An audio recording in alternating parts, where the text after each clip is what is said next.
ਮਾਲਵਾ ਦੇ ਇੱਕ ਪਿੰਡ ਵਿੱਚ ਅੱਜ ਵੀ ਇੱਕ ਸਵਾਲ ਗੂੰਜਦਾ ਹੈ। ਸਾਡੀ ਧੀ ਦਾ ਦੋਸ਼ ਕੀ ਸੀ? ਦਰਵਾਜ਼ੇ ਤੇ ਟੰਗੀ ਤਸਵੀਰ ਤੇ ਸਿਰਫ ਨਾਮ ਲਿਖਿਆ ਹੈ, ਅਮਨਦੀਪ ਕੌਰ, ਜਿਸ ਨੂੰ ਉਸ ਦਾ ਪਰਿਵਾਰ ਅਤੇ ਕੁਝ ਸਿੱਖ ਇਤਿਹਾਸਿਕ ਲੇਖਾਂ ਅਤੇ ਮੈਮੋਰੀਅਲ ਪ੍ਰੋਜੈਕਟਾਂ ਵਿੱਚ ਸ਼ਹੀਦ ਵਜੋਂ ਯਾਦ ਕਰਦੇ ਹਨ। ਇੱਥੇ ਵਿਵਾਦ ਇਹ ਨਹੀਂ ਕਿ ਉਹ ਸ਼ਹੀਦ ਸੀ ਜਾਂ ਨਹੀਂ।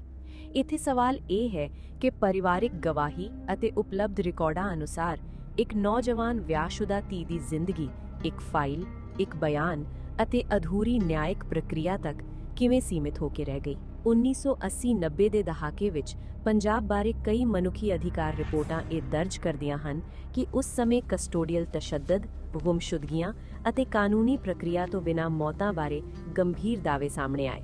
ਉਹੀ ਦਸਤਾਵੇਜ਼ ਇਹ ਵੀ ਦੱਸਦੇ ਹਨ ਕਿ ਕੁਝ ਕੇਸਾਂ ਵਿੱਚ ਔਰਤਾਂ ਖਿਲਾਫ ਜੈਂਡਰ ਆਧਾਰਿਤ ਹਿੰਸਾ ਅਤੇ ਇੱਜ਼ਤ ਉੱਤੇ ਹਮਲੇ ਦੇ ਇਲਜ਼ਾਮ ਲੱਗੇ। ਹਾਲਾਂਕਿ ਬਹੁਤੇ ਮਾਮਲੇ ਪੂਰੀ ਜਾਂਚ ਅਤੇ ਅੰਤਿਮ ਅਦਾਲਤੀ ਨਿਰਣੇ ਤੱਕ ਨਹੀਂ ਪਹੁੰਚੇ। ਇਤਿਹਾਸਿਕ ਵੈਬਸਾਈਟਾਂ, ਪੰਜਾਬ ਹਿਊਮਨ ਰਾਈਟਸ ਆਰਗੇਨਾਈਜੇਸ਼ਨ ਅਤੇ ਵਰਲਡ ਸਿੱਖ ਆਰਗੇਨਾਈਜੇਸ਼ਨ ਦੇ ਲਿਖਤਾਂ ਅਨੁਸਾਰ ਬੀਬੀ ਅਮਨਦੀਪ ਕੌਰ ਇੱਕ ਨੌਜਵਾਨ ਪੰਜਾਬੀ ਔਰਤ ਸੀ, ਇੱਕ ਧੀ, ਇੱਕ ਪਤਨੀ, ਇੱਕ ਭੈਣ, ਜੋ ਵਿਆਹ ਤੋਂ ਬਾਅਦ ਇੱਕ ਸਾਧਾਰਣ, ਇੱਜ਼ਤਦਾਰ ਜ਼ਿੰਦਗੀ ਦੀ ਆਸ ਕਰ ਰਹੀ ਸੀ। ਨਾ ਕੋਈ ਸਿਆਸੀ ਪਦਵੀ, ਨਾ ਕੋਈ ਸੰਗਠਨਾਤਮਕ ਅਹੁਦਾ। ਸਾਡਾ ਮਕਸਦ ਕਿਸੇ ਹਿੰਸਕ ਕਾਰਵਾਈ ਨੂੰ ਸਹੀ ਠਹਿਰਾਉਣਾ ਨਹੀਂ, ਸਗੋਂ ਉਨ੍ਹਾਂ ਹਾਲਾਤਾਂ ਨੂੰ ਸਮਝਣਾ ਹੈ ਜਿਨ੍ਹਾਂ ਬਾਰੇ ਪਰਿਵਾਰਿਕ ਗਵਾਹੀਆਂ ਅਤੇ ਮਨੁੱਖੀ ਅਧਿਕਾਰ ਰਿਕਾਰਡ ਗੱਲ ਕਰਦੇ ਹਨ। ਪਰਿਵਾਰ ਦੇ ਬਿਆਨਾਂ ਅਤੇ ਕੁਝ ਹਿਊਮਨ ਰਾਈਟਸ ਡਾਕੂਮੈਂਟਾਂ ਮੁਤਾਬਿਕ ਅਕਤੂਬਰ 1991 ਵਿੱਚ ਬੀਬੀ ਅਮਨਦੀਪ ਕੌਰ ਆਪਣੇ ਪਤੀ, ਪਿਤਾ, ਪਿੰਡ ਦੇ ਸਰਪੰਚ ਅਤੇ ਮੈਂਬਰਾਂ ਨਾਲ ਵਿਆਹ ਦਰਜ ਕਰਵਾਉਣ ਲਈ ਰਾਮਪੁਰਾ ਫੂਲ ਦੇ ਸਬ ਰਜਿਸਟਰਾਰ ਦਫ਼ਤਰ ਗਏ। ਉਨ੍ਹਾਂ ਦੇ ਅਨੁਸਾਰ ਦਫ਼ਤਰ ਤੋਂ ਬਾਹਰ ਨਿਕਲਦਿਆਂ ਕੁਝ ਪੁਲਿਸ ਅਧਿਕਾਰੀਆਂ ਨੇ ਉਨ੍ਹਾਂ ਨੂੰ ਰੋਕਿਆ, ਪਛਾਣ ਪੁੱਛੀ ਅਤੇ ਫਿਰ ਹਿਰਾਸਤ ਵਿੱਚ ਲਿਆ। ਇੱਕ ਨਵੀਂ ਵਿਆਹਸ਼ੁਦਾ ਜ਼ਿੰਦਗੀ ਦਾ ਪਹਿਲਾ ਦਿਨ ਅਚਾਨਕ ਕਾਨੂੰਨੀ ਜੰਜਾਲ ਵਿੱਚ ਫਸ ਗਿਆ। ਉਸ ਤੋਂ ਬਾਅਦ ਜੋ ਕੁਝ ਵਾਪਰਿਆ, ਉਸ ਦਾ ਰਿਕਾਰਡ ਬਹੁਤ ਦਿਲ ਦਹਿਲਾਉਣ ਵਾਲੇ ਸ਼ਬਦਾਂ ਵਿੱਚ ਮਿਲਦਾ ਹੈ। ਉਹ ਸਾਰੇ ਦਾਅਵਿਆਂ ਅਤੇ ਦਰਜ ਬਿਆਨਾਂ ਦੇ ਆਧਾਰ ਤੇ ਹੀ ਅੱਗੇ ਵਧਦਾ ਹੈ। ਅਮਨਦੀਪ ਕੌਰ ਨੇ ਦਾਅਵਾ ਕੀਤਾ ਕਿ ਹਿਰਾਸਤ ਦੌਰਾਨ ਉਨ੍ਹਾਂ ਦੇ ਪਤੀ, ਪਿਤਾ ਨਾਲ ਕਸਟੋਡੀਅਲ ਤਸ਼ੱਦਦ ਅਤੇ ਮਨੋਵਿਗਿਆਨਕ ਦਬਾਅ ਵਰਗੇ ਵਰਤਾਵ ਹੋਏ। ਉਹ ਇਹ ਵੀ ਕਹਿੰਦੀ ਹੈ ਕਿ ਇਹ ਵਰਤਾਵ ਉਸ ਦੀ ਨਜ਼ਰ ਵਿੱਚ ਗੰਭੀਰ ਬੇਇੱਜ਼ਤੀ ਅਤੇ ਦੁਰਵਿਵਹਾਰ ਦੇ ਬਰਾਬਰ ਸੀ। ਕੁਝ ਰਿਪੋਰਟਾਂ ਵਿੱਚ ਜਾਇਦਾਦੀ ਨੁਕਸਾਨ ਅਤੇ ਧਮਕੀਆਂ ਬਾਰੇ ਵੀ ਜ਼ਿਕਰ ਮਿਲਦਾ ਹੈ। ਹਾਲਾਂਕਿ ਇਨ੍ਹਾਂ ਦਾਅਵਿਆਂ ਤੇ ਅਦਾਲਤੀ ਤੌਰ ਤੇ ਅੰਤਿਮ ਨਿਰਣੈ ਨਹੀਂ ਹੋ ਸਕਿਆ। ਪੰਜਾਬ ਹਿਊਮਨ ਰਾਈਟਸ ਆਰਗੇਨਾਈਜੇਸ਼ਨ ਸਮੇਤ ਕਈ ਸਰੋਤ ਲਿਖਦੇ ਹਨ ਕਿ ਬੀਬੀ ਅਮਨਦੀਪ ਕੌਰ ਅਤੇ ਉਨ੍ਹਾਂ ਦੀ ਮਾਤਾ ਨੂੰ ਵੱਖ-ਵੱਖ ਥਾਣਿਆਂ ਵਿੱਚ ਰੱਖੇ ਜਾਣ ਬਾਰੇ ਜੈਂਡਰ ਆਧਾਰਿਤ ਹਿੰਸਾ ਦੇ ਗੰਭੀਰ ਦਾਅਵੇ ਵੀ ਦਰਜ ਕੀਤੇ ਗਏ। ਇਹ ਤਜਰਬੇ ਉਸ ਸਮੇਂ ਦੀ ਸਿਸਟਮਿਕ ਨਾਕਾਮੀ ਅਤੇ ਅਕਾਊਂਟੇਬਿਲਿਟੀ ਦੀ ਕਮੀ ਵੱਲ ਇਸ਼ਾਰਾ ਕਰਦੇ ਹਨ। ਪਰਿਵਾਰ ਕਹਿੰਦਾ ਹੈ ਕਿ ਉਨ੍ਹਾਂ ਨੇ ਉੱਚੇ ਅਧਿਕਾਰੀਆਂ ਤੱਕ ਫਰਿਆਦ ਕੀਤੀ, ਪਰ ਉਨ੍ਹਾਂ ਨੂੰ ਇਹ ਅਹਿਸਾਸ ਹੋਇਆ ਕਿ ਸਿਸਟਮ ਦੇ ਅੰਦਰ ਉਨ੍ਹਾਂ ਦੀ ਆਵਾਜ਼ ਸੁਣੀ ਨਹੀਂ ਗਈ। ਕਈ ਅਧਿਐਨ ਇਹ ਵੀ ਦਰਜ ਕਰਦੇ ਹਨ ਕਿ FIR, ਜਾਂਚ ਅਤੇ ਟ੍ਰਾਇਲ ਦੀ ਪ੍ਰਕਿਰਿਆ ਕਈ ਕੇਸਾਂ ਵਿੱਚ ਅਧੂਰੀ ਰਹੀ, ਜਿਸ ਕਾਰਨ ਇਨਸਾਫ ਦੇ ਸਵਾਲ ਅਣਉੱਤਰ ਰਹਿ ਗਏ। ਪਰਿਵਾਰਿਕ ਬਿਆਨਾਂ ਮੁਤਾਬਿਕ ਉਨ੍ਹਾਂ ਦਾ ਇੱਕ ਭਰਾ ਵੀ ਪੁਲਿਸ ਹੈਰੈਸਮੈਂਟ ਕਾਰਨ ਘਰ ਛੱਡਣ ਤੇ ਮਜਬੂਰ ਹੋਇਆ। ਕੁਝ ਵਿਦਵਾਨ ਇਸ ਤਰ੍ਹਾਂ ਦੀ ਸਥਿਤੀ ਨੂੰ ਕਲੈਕਟਿਵ ਪਨਿਸ਼ਮੈਂਟ ਵਰਗੇ ਸਿਧਾਂਤ ਨਾਲ ਜੋੜ ਕੇ ਸਮਝਾਉਂਦੇ ਹਨ, ਇੱਕ ਅਕੈਡਮਿਕ ਵਿਸ਼ਲੇਸ਼ਣ ਦੇ ਤੌਰ ਤੇ, ਨਾ ਕਿ ਕਿਸੇ ਅਦਾਲਤੀ ਫੈਸਲੇ ਵਜੋਂ। ਗਵਾਹੀ ਇਹ ਵੀ ਕਹਿੰਦੀ ਹੈ ਕਿ ਡਰ ਅਤੇ ਦਬਾਅ ਕਾਰਨ ਬੀਬੀ ਅਮਨਦੀਪ ਕੌਰ ਕੁਝ ਸਮੇਂ ਲਈ ਲੁਕ ਕੇ ਰਹਿਣ ਤੇ ਮਜਬੂਰ ਹੋਈ।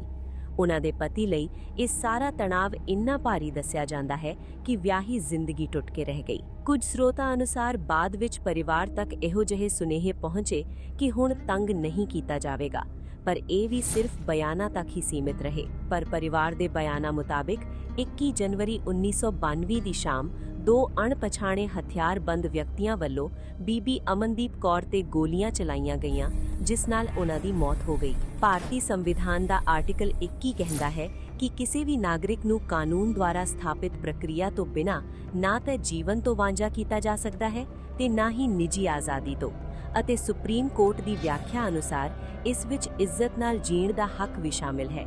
ਇਹ ਪੰਥਕ ਯਾਦਾਂ ਅਤੇ ਹਿਊਮਨ ਰਾਈਟਸ ਰਿਕਾਰਡ ਇੱਕ ਦੂਜੇ ਦੇ ਸਮਾਨਾਂਤਰ ਚੱਲਦੇ ਹਨ।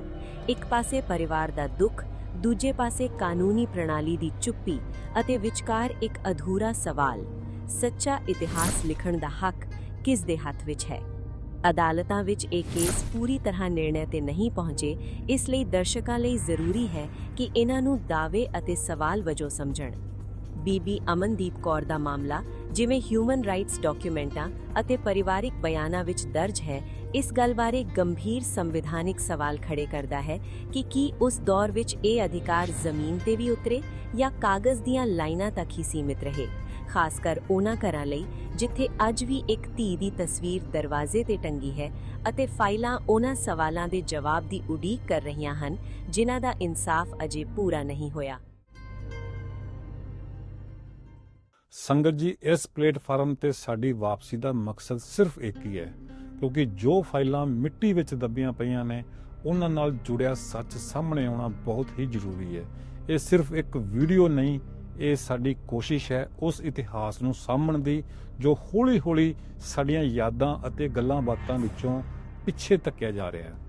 ਜੇ ਅੱਜ ਅਸੀਂ ਵੀ ਚੁੱਪ ਕਰ ਗਏ ਤਾਂ ਸ਼ਾਇਦ ਇਹ ਸੱਚ, ਇਹ ਦਰਦ ਅਤੇ ਇਹ ਸਬਕ ਹਮੇਸ਼ਾ ਲਈ ਲਾਪਤਾ ਹੋ ਜਾਣਗੇ ਅਤੇ ਆਉਣ ਵਾਲੀ ਪੀੜ੍ਹੀ ਕਦੇ ਜਾਣ ਹੀ ਨਹੀਂ ਸਕੇਗੀ ਕਿ ਉਹਨਾਂ ਦੇ ਬਜ਼ੁਰਗਾਂ ਨੇ ਕੀ ਹੰਡਾਇਆ ਹੈ।